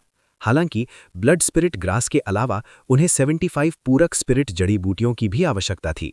पूरी रिफाइनिंग प्रक्रिया काफी परेशानी भरी थी, लेकिन रुद्रसेन के लिए ये कोई मुश्किल काम नहीं था। 6 घंटे बाद रुद्रसेन अपनी कमरा बंद साधना से बाहर आ गए। हालांकि वो थक गए थे, लेकिन उनका चेहरा खुशी से भरा हुआ था। ची! रुद्रसेन ने दरवाजा खोला। यंग मास्टर, आप बाहर आ गए हैं। रुद्रसेन को बाहर आता देख डेजी मुस्कुराई। वो पानी का एक बेसिन ले आई। यंग मास्टर, कृपया नहा लीजिए। रुद्रसेन ने अपना चेहरा धोया, फिर प्यार से डेजी के कोमल गालों को चुटकी काटी। डेजी के गाल तुरंत लाल हो गए। आज रात के खाने के लिए मेरे वापस आने का इंतजार मत करना, मैं बाहर जा रहा हूं, रुद्रसेन ने कहा। डेजी ने आज्ञाकारी सिर हिलाया। रुद्रसेन के जाने के बाद डेजी ने अपने पतले हाथ को अपने चेहरे के उस हिस्से को सहलाने के लिए बढ़ाया जिसे रुद्रसेन ने दबाया था। उसकी चमकदार आंखें शर्म से भरी हुई थीं। रुद्रसेन ने एज्योर ड्रैगन इंस्टीट्यूट छोड़ दिया, सीधे नीलामी घर की ओर बढ़ गया। अगर वो ब्लड स्पिरिट पिल के लिए अच्छी कीमत पाना चाहता था तो उसे नीलामी घर के सहयोग की आवश्यकता थी। रुद्रसेन के आगमन की बात सुनकर धीरेन्द्र सेन स्वयं रुद्रसेन का स्वागत करने के लिए बाहर निकले। यंग मास्टर रुद्रसेन, बहुत समय से देखा नहीं, आपका स्वागत है, धीरेन्द्र सेन ने मुस्कुराते हुए कहा। मैं आपको परेशान करने आया। वास्तव में सीनियर खुद मेरा स्वागत करने के लिए बाहर आए। ये जूनियर एहसान से अभिभूत है। रुद्रसेन ने अपनी मुट्ठियां बांधी और विनम्रता से कहा, हा, हम बूढ़े जवान यहां इतना विनम्र होने की आवश्यकता नहीं है। आइए, कृपया ऊपर चलिए। धीरेन्द्र सेन खुद रुद्रसेन को दूसरी मंजिल पर स्थित निजी कमरे में ले गए। पहली मंजिल के मुख्य हॉल में कई लोग इस दृश्य को मुंह खोले देख रहे थे। वो युवक कौन है? इन्होंने वास्तव में धीरेन्द्र सेन को व्यक्तिगत रूप से उनका स्वागत करने के लिए बाहर आने को मजबूर किया? मुझे नहीं पता। शायद वो किसी प्राचीन परिवार का यंग मास्टर है जो प्रशिक्षण के लिए बाहर निकला था। ये संभव है। हॉल में मौजूद लोगों ने जोरदार चर्चा की। इस समय रुद्रसेन और धीरेन्द्र सिंह पहले ही दूसरी मंजिल पर निजी कमरे में आ चुके थे और एक नौकरानी ने उन्हें चाय परोसी। रुद्रसेन ने कहा, मेरे पास यहां एक गोली है, क्या वरिष्ठ एक नजर रखना चाहेंगे? धीरेन्द्र सिंह की आंखें चमक उठीं क्योंकि उन्होंने पहले से बॉडी टेम्परिंग लिक्विड को याद किया था। क्या ऐसा हो सकता है कि रुद्रसेन के पीछे के रहस्यमयी कीमियागर ने एक नई गोली को परिष्कृत किया हो? धीरेन्द्र सिंह मदद नहीं कर सके, लेकिन इसके लिए तत्पर थे। रुद्रसेन ने ब्लड स्पिरिट की गोली वाली बोतल निकाली और धीरेन्द्र सिंह को सौंप दी। धीरेन्द्र सिंह ने बोतल खोली और एक सांस ली। उसने उत्सुकता से पूछा, ये किस तरह की गोली है? प्राचीन रक्त आत्मा की गोली। ये एक कृषक की रक्त रेखा शुद्धता को बढ़ा सकता है। यदि यिन यांग क्षेत्र का कृषक इसका सेवन करता है तो उनकी रक्त रेखा की शुद्धता दोगुनी हो जाएगी। यदि यिन यांग क्षेत्र का एक साधक इसका सेवन करता है तो उनकी रक्त रेखा की शुद्धता 3 गुना हो जाएगी। रुद्रसेन ने समझाया। क्या ऐसी कोई गोली है? धीरेन्द्र सिंह अविश्वास से चिल्लाया। बोतल पकड़े हुए उसका चेहरा सदमे से भर गया। आज जो गोलियां प्रसारित हो रही थीं, जो किसी की रक्त की शुद्धता को बढ़ा सकती थीं, आमतौर पर केवल मार्शल वॉरियर क्षेत्र के काश्तकारों के लिए प्रभावी थीं। इसके अलावा वे किसी की रक्तरेखा की शुद्धता को अधिकतम 50% तक ही बढ़ा सकते हैं। 50% रक्तरेखा शुद्धता केवल 0.5 गुना थी। हालांकि ऐसी गोलियों को भी प्रमुख ताकतों द्वारा खजाना माना जाता था। एक बार जब वे प्रकट होते थे तो वे पागलों की तरह उनसे लड़ते थे। रुद्रसेन की ब्लड स्पिरिट पिल बहुत भयानक थी। ये मार्शल वॉरियर दायरे तक ही सीमित नहीं था। मार्शल मास्टर क्षेत्र के किसान, मार्शल जनरल क्षेत्र के किसान, मार्शल किंग क्षेत्र के किसान और यहां तक कि यिन यांग दायरे के प्रभु भी, उन सभी का उपयोग किया जा सकता था। इसके अलावा रक्त रेखा की शुद्धता में वृद्धि बहुत चौंकाने वाली थी। मार्शल वॉरियर से मार्शल किंग क्षेत्र के साधक अपनी रक्त रेखा की शुद्धता 3 गुना कर देंगे। यिन यांग दायरे के किसान इसका सेवन करेंगे, रक्त रेखा की शुद्धता 2 गुनी हो गई। यदि रक्त रेखा की शुद्धता 2 गुनी हो जाती है तो किसी की साधना कितनी बढ़ जाएगी? यदि रक्त रेखा की शुद्धता 3 गुना हो जाती है तो किसी की साधना कितनी बढ़ जाएगी? धीरेंद्र सिंह ने पहले ही भविष्यवाणी कर दी थी कि एक बार ब्लड स्पिरिट पिल की खबर फैलने के बाद ये सर्वालोक महाद्वीप के 3000 प्रांतों में भारी हंगामा मचा देगी। प्राचीन शाही राजवंशों सहित अनगिनत प्राचीन गुट, प्राचीन सविता पवित्र भूमि, ये सभी गुट चिंतित हो जाएंगे। युवा मित्र लिन, कृपया एक क्षण प्रतीक्षा करें। मैं इस गोली को लूंगा और इसे अपने परिवार की युवा मालकिन से दिखाऊंगा। यदि वो इससे संतुष्ट है तो वो सबसे प्राचीन गुटों को इस गोली पर ध्यान देने के लिए पर्याप्त शक्ति भी जुटा सकती है। धीरेंद्र सिंह सेड। रुद्रसेन की दिल की धड़कन रुक गई। क्या ऐसा हो सकता है कि धीरेंद्र सिंह जाट परिवार की पहली मिस का जिक्र कर रहे थे? जाट परिवार की पहली मिस जिसे सिंदूर पक्षी मंडप द्वारा आदिम देवताओं की उपाधि से सम्मानित किया गया था। रुद्रसेन बेहद सदमे में थे। उन्होंने कभी नहीं सोचा था कि ट्रू मार्शल एम्पायर जैसे छोटे नीलामी घर में इतना महत्वपूर्ण व्यक्ति होगा। रुद्रसेन ने सिर हिलाया। ठीक है, मैं यहां इंतजार करूंगा। युवा मित्र, कृपया एक क्षण प्रतीक्षा करें।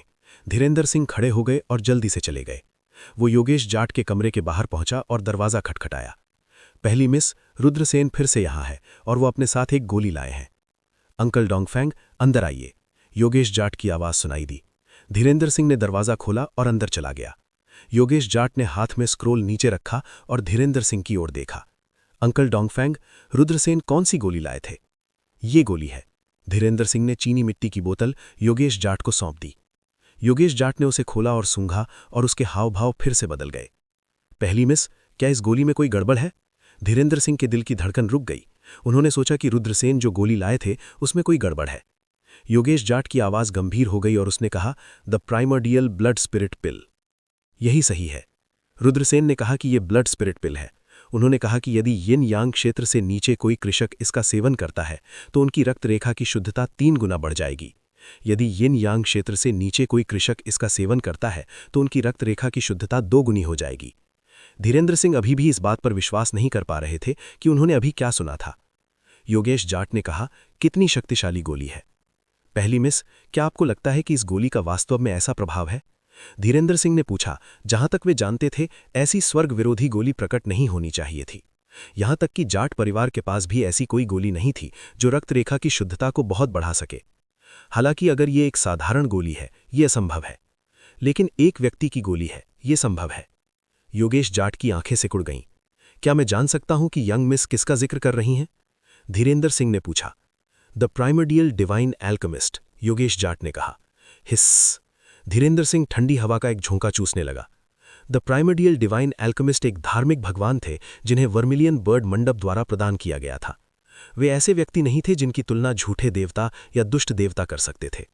धीरेंद्र सिंह ने कहा, अफवाह यह है कि प्राइमर्डियल डिवाइन एल्केमिस्ट की मृत्यु प्राइमर्डियल इमॉर्टल वॉर में हुई थी। तब से प्राइमर्डियल डिवाइन एल्केमिस्ट की विरासत बिना किसी निशान के गायब हो गई। योगेश जाट ने कहा, हाँ, अनगिनत वर्षों से बहुत से लोग प्राइमर्डियल डिवाइन एल्केमिस्ट की विरासत की खोज कर रहे हैं, इसे खोजने की उम्मीद कर रहे हैं, लेकिन उसकी कोई खबर नहीं थी। लेकिन इस रुद्रसेन ने पहले द प्राइमर्डियल बॉडी टेम्परिंग एमरिट निकाला, एक और प्राइमर्डियल ब्लड स्पिरिट पिल। अंकल डोंगफेंग, आपको पता होना चाहिए कि हमारे जाट परिवार के पिल फॉर्मूले एक दिव्य पूर्वज से पास किए गए थे और उनके प्रभाव इतने मजबूत हैं कि हमारे जाट परिवार की तुलना में बेहतर पिल फॉर्मूला खोजना मुश्किल है। हालांकि रुद्रसेन ने कुछ ऐसा निकाला जिसे हमारे जाट परिवार के पिल फॉर्मूले परिष्कृत नहीं कर सकते। इसका क्या मतलब है? धीरेंद्र सिंह ने कहा, यंग मिस, आप कह रही हैं कि रुद्रसेन के पीछे के कीमियागर ने पहले ही प्राइमर्डियल डिवाइन एल्केमिस्ट की विरासत प्राप्त कर ली है। योगेश जाट ने हल्का सिर हिलाया और कहा, यह संभव है। ये कहना होगा कि योगेश जाट राक्षसी बुद्धि वाले व्यक्ति थे। प्राइमर्डियल बॉडी टेम्परिंग एमरिट और ब्लड स्पिरिट पिल से उन्होंने ये निष्कर्ष निकाल लिया था कि रुद्रसेन के पीछे फायर किलिन ने प्राइमर्डियल डिवाइन एल्केमिस्ट की विरासत प्राप्त कर ली है। उनकी कटौती पूरी तरह से सही थी। यंग मिस, अब हमें क्या करना चाहिए? धीरेंद्र सिंह ने पूछा। मैं उसे देखने जाऊंगी। ऐसे व्यक्ति को उसकी पृष्ठभूमि से नहीं आंका जा सकता। यहां तक कि हमारे जाट परिवार के पूर्वज भी उस समय गंभीर संकट में थे। वे नीच पैदा हुए थे और केवल अपने वृद्धावस्था में प्रमुखता से उभरे। अंत में वे वर्मिलियन बर्ड टेरेस पर भगवान बन गए। हालांकि रुद्रसेन की पृष्ठभूमि नीच है, लेकिन कोई भी निश्चित रूप से नहीं कह सकता कि भविष्य में वो किस प्रकार का भयानक अस्तित्व बन जाएगा। योगेश जाट खड़ी हो गई और बाहर चली गई। रुद्रसेन चाय की चुस्की ले रहे थे। इसी समय बाहर से हल्के कदमों की आहट सुनाई दी। रुद्रसेन ने अपना सिर उठाया और डोंगफेंग जी और एक 20 वर्षीय लड़की को उसकी ओर आते हुए देखा। ये लड़की बहुत खूबसूरत थी। वो सिर्फ खूबसूरत नहीं थी, उसके महान और सुशील आभा ने उसे देखने वाले किसी भी व्यक्ति को अपनी हीनता पर शर्मिंदा महसूस करा दिया। रुद्रसेन की दिल की धड़कन रुक गई। ये यंग मिस जाट की होगी ना, इतनी महान, जैसा कि आदिम जाट परिवार से किसी व्यक्ति से अपेक्षा की जाती है। इन प्रमुख शक्तियों द्वारा पोषित मुख्य शिष्यों में से कौन मनुष्यों के बीच ड्रैगन नहीं था, पुरुषों के बीच एक फोनिक्स नहीं था। उदाहरण के लिए केविन, फेरी मैंग्याओ, जैफरीन जैसे लोग जो रुद्रसेन से मिले थे, वे सभी बहुत विनम्र व्यक्ति थे। प्रमुख शक्तियों के साधारण शिष्य ही अहंकारी और निरंकुश होते थे। उदाहरण के लिए याविर चहल जैसे कोई व्यक्ति पंगलई डिवाइन लैंड का साधारण शिष्य था। उसके पास कोई बड़ी उपलब्धि नहीं थी, लेकिन पंगलई डिवाइन लैंड से बाहर आने के बाद वो खुद को अचूक समझता था और उच्च और महान कार्य करता था। वो नहीं जानता था कि पंगलई डिवाइन लैंड में वो सबसे साधारण शिष्यों में से एक था। रुद्रसेन खड़े हो गए और अपनी मुट्ठी धारण कर ली। वो मुस्कुराया और कहा, आप जाट परिवार की यंग मिस होंगी ना? मैं रुद्रसेन हूं। मैंने बहुत पहले अंकल डोंगफेंग से रुद्रसेन गोंगजी का उल्लेख सुना है। मैं योगेश जाट हूं। रुद्र गोंगजी, कृपया इतना विनम्र मत बनिए, कृपया बैठिए। योगेश जाट मंद मंद मुस्कुराया। वो इतनी महान और सुंदर थी कि किसी ने उसकी आंखों में सीधे देखने की हिम्मत नहीं की। सबके बैठने के बाद योगेश जाट ने पूछा, रुद्र गोंगजी, इस ब्लड स्पिरिट पिल को किसने परिष्कृत किया? रुद्रसेन ने मुस्कुराते हुए कहा, मैं इतना प्रतिभाशाली नहीं हूं, लेकिन ब्लड स्पिरिट पिल को मैंने परिष्कृत किया था। योगेश जाट और धीरेंद्र सिंह को स्वाभाविक रूप से विश्वास नहीं था कि रुद्रसेन ब्लड स्पिरिट पिल को परिष्कृत कर सकते हैं। बेशक वे उसे बेनकाब भी नहीं करेंगे। योगेश जाट ने मुस्कुराते हुए कहा, रुद्र गोंगजी वास्तव में एक महान प्रतिभा है। वो इतनी कम उम्र में प्राइमोर्डियल ब्लड स्पिरिट पिल को परिष्कृत करने में सक्षम है। हमारा नीलामी घर इस प्राइमोर्डियल ब्लड स्पिरिट पिल को खरीदेगा। समय आने पर मैं विभिन्न प्राचीन साम्राज्यों और प्राचीन पवित्र भूमि को सूचित करूंगा। मुझे यकीन है कि वे बहुत दिलचस्पी लेंगे। रुद्रसेन ने अपनी मुट्ठियां बांध लीं और कहा, आपकी परेशानी के लिए धन्यवाद। एक पल रुकने के बाद उन्होंने कहा, मुझे ब्लड स्पिरिट पिल के लिए सोने के सिक्के नहीं चाहिए, मुझे स्पिरिट स्टोन चाहिए। स्पिरिट स्टोन एक अत्यंत महत्वपूर्ण खेती संसाधन थे, लेकिन उन्हें धर्मनिरपेक्ष दुनिया में शायद ही कभी प्रसारित किया गया था। उनमें से अधिकांश प्रमुख शक्तियों के हाथों में थे। उदाहरण के लिए लिन परिवार ने जिस स्पिरिट स्टोन माइन की खोज की थी, उसे बिल्कुल भी संरक्षित नहीं किया जा सकता था। यहां तक कि सच्चा मार्शल देश भी इसकी रक्षा नहीं कर सका। इस वजह से सच्चे मार्शल कंट्री को नष्ट किया जा सकता था। इस प्रकार उनके पास इसे सनमून सिटी को देने के अलावा कोई विकल्प नहीं था। सनमून सिटी जैसी बड़ी शक्ति ही इसकी रक्षा कर सकती है। बेशक हर साल सूर्य और चंद्रमा शहर लिन कबीले को इनाम के रूप में कुछ आध्यात्मिक पत्थर देंगे। हालांकि ये आध्यात्मिक पत्थर सबसे कम गुणवत्ता के थे, इससे अधिक कुछ नहीं। लिन कबीले इन आध्यात्मिक पत्थरों का उपयोग साधना का अभ्यास करने के लिए कर सकते थे, लेकिन ये आध्यात्मिक पत्थर रुद्रसेन के लिए किसी काम के नहीं थे। रुद्रसेन के लिए केवल उच्च श्रेणी के स्पिरिट पत्थर ही उपयोगी थे। स्पिरिट स्टोन का उपयोग खेती के लिए किया जा सकता है, लेकिन उनका उपयोग बड़े पैमाने पर संरचनाओं को स्थापित करने के लिए भी किया जा सकता है।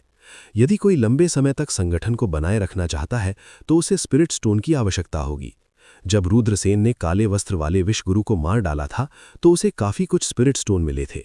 हालांकि फॉलन मून सिटी में लड़ाई के दौरान रक्षात्मक संगठन स्थापित करने के लिए रुद्रसेन ने स्पिरिट स्टोन को फॉर्मेशन कोर में दफना दिया था। इन स्पिरिट पत्थरों द्वारा उत्सर्जित ऊर्जा का उपयोग संगठन के संचालन का समर्थन करने के लिए किया गया था। यही कारण था कि संगठन पूरे दिन और रात के लिए 4 लाख बीस्टमैन का सामना कर सका था। यदि ये स्पिरिट स्टोन्स के लिए नहीं होता तो संगठन को पहले ही 4 लाख बीस्टमैन द्वारा तोड़ दिया गया होता। यह पूरे दिन और रात कैसे रह सकता था? हालांकि उच्च श्रेणी के स्पिरिट स्टोन प्राप्त करना बहुत मुश्किल था, लेकिन अगर किसी ने नीलामी घर की शक्ति उधार ली है तो उच्च श्रेणी के स्पिरिट स्टोन प्राप्त करना बहुत मुश्किल नहीं होना चाहिए। आत्मा के पत्थर, कोई बात नहीं। योगेश जाट ने सिर हिलाया। वह मुस्कुराई और बोली, मुझे तैयारी के लिए 2 महीने चाहिए। रुद्रसेन ने कहा, जरूर। फिर उन्होंने कहा, मेरे पास यहाँ एक नुस्खा है। मुझे कुछ स्पिरिट जड़ी बूटियों की आवश्यकता है और मुझे आश्चर्य है कि क्या नीलामी घर इन्हें इकट्ठा करने में मेरी मदद कर सकता है। एक नुस्खा? योगेश जाट की आंखें चमक उठीं। क्या ये स्पिरिट जड़ी बूटियां हो सकती हैं जिनकी रहस्यमयी इकाई को आवश्यकता थी? योगेश जाट ने पूछा, ये किस प्रकार का नुस्खा है? रुद्रसेन ने एक नुस्खा निकाला। उस पर 200 से अधिक विभिन्न प्रकार की जड़ी बूटियां लिखी हुई थीं। मुझे जिन स्पिरिट जड़ी बूटियों की आवश्यकता है वे यहाँ है, रुद्रसेन ने कहा। योगेश जाट ने उस पर नजर डाली और कहा, कम से कम 5 प्रकार की स्पिरिट जड़ी बूटियां हैं जो ईस्ट काउंटी में मिलना बहुत मुश्किल है।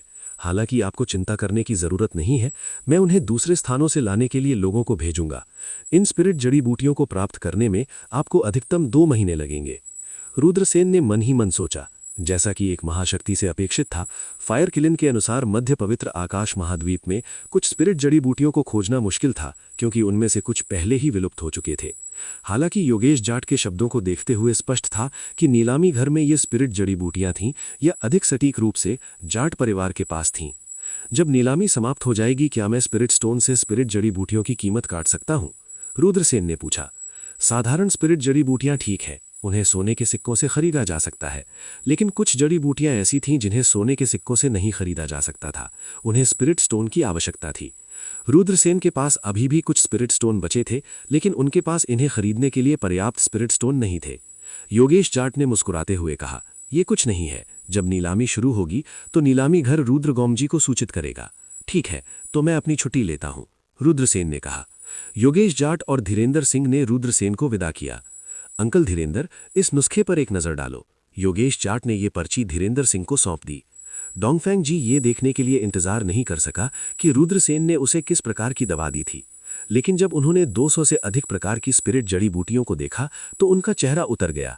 ये बच्चा वास्तव में बहुत स्मार्ट है। उन्होंने जानबूझकर यादृच्छिक रूप से जड़ी बूटियों के एक समूह में लिखा ताकि हम ये अनुमान न लगा सकें कि ये किस प्रकार की दवा थी, धीरेंद्र सिंह ने कहा। नहीं, मैंने अनुमान लगा लिया, योगेश जाट ने कहा। यह किस प्रकार का नुस्खा है? धीरेंद्र सिंह ने पूछा। क्या आप इन 2 स्पिरिट जड़ी बूटियों को देखते हैं, स्कारलेट ब्लड डीमन जिनसेंग और स्कर्चिंग सन घोस्ट ग्रास? योगेश जाट ने 2 जड़ी बूटियों की ओर इशारा करते हुए कहा।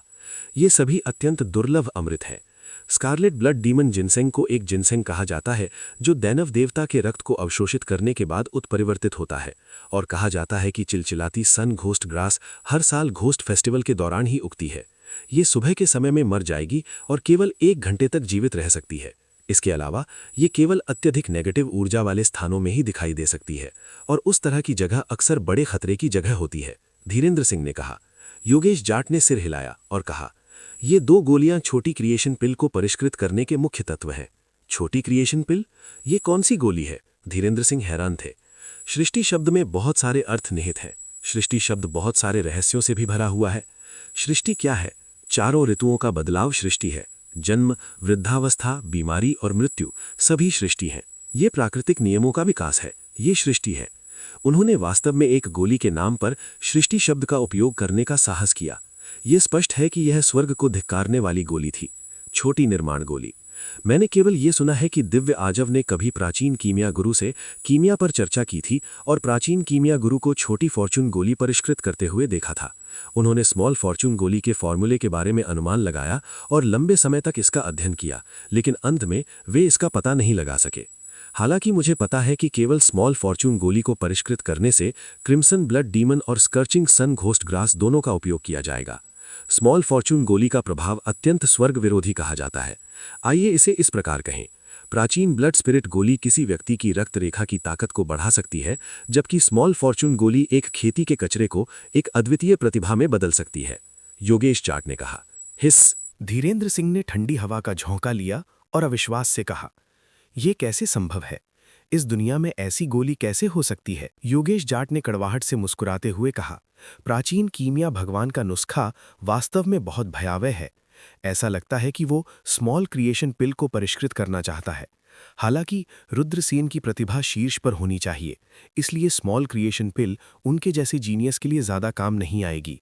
क्या वो अपने द्वारा परिष्कृत स्मॉल क्रिएशन पिल की नीलामी करने जा रहे हैं? धीरेंद्र सिंह ने कहा, अगर वो हमारे नीलामी घर में इसकी नीलामी करते हैं तो क्या पूरे सर्वालोक महाद्वीप के 3000 प्रांत हिल नहीं जाएंगे? योगेश जाट ने थोड़ा भौएं सिकोड़ते हुए कहा, लेकिन मुझे लगता है कि वो इसे नीलाम नहीं करना चाहते हैं। आइए इस मामले को अभी के लिए एक तरफ रख दें और पहले उसकी जरूरत की सभी जड़ी बूटियों को इकट्ठा करें। धीरेंद्र सिंह ने सिर हिलाया और पूछा, फर्स्ट मिस ने अपने गुरु का उल्लेख क्यों नहीं किया? क्या फर्स्ट मिस हमेशा रुद्रसेन के पीछे के रहस्यमय कीमियागर से मिलना नहीं चाहती थीं? योगेश जाट ने कहा, मैं मूल रूप से इसका उल्लेख करना चाहता था, लेकिन अंत में मैंने हार मान ली। मैं रुद्रसेन से परिचित नहीं हूं और इसका जल्दबाजी में उल्लेख करने से केवल उनकी सतर्कता और घृणा पैदा होगी, लाभ नुकसान की भरपाई नहीं करता है। मेरा मानना है कि जैसे जैसे मैं रुद्रसेन के साथ अपने संवाद को गहरा करता हूं और इस मामले को उठाने के सही समय का इंतजार करता हूं, ये सबसे अच्छा विकल्प होगा। एक एक करके दिन बीतते गए। रुद्रसेन ने फिर से अपनी दैनिक साधना शुरू की। खेती के अलावा उन्होंने आत्मा सरणियों और कीमिया का भी अध्ययन किया। अगर आपको ये कहानी पसंद आई हो तो लाइक, शेयर और सब्सक्राइब जरूर करें मेरे channel Mukul the story teller को। और नीचे कमेंट करके बताइए कि आपको अगली कहानी किस विषय पर चाहिए। मिलते हैं अगली कहानी में। धन्यवाद।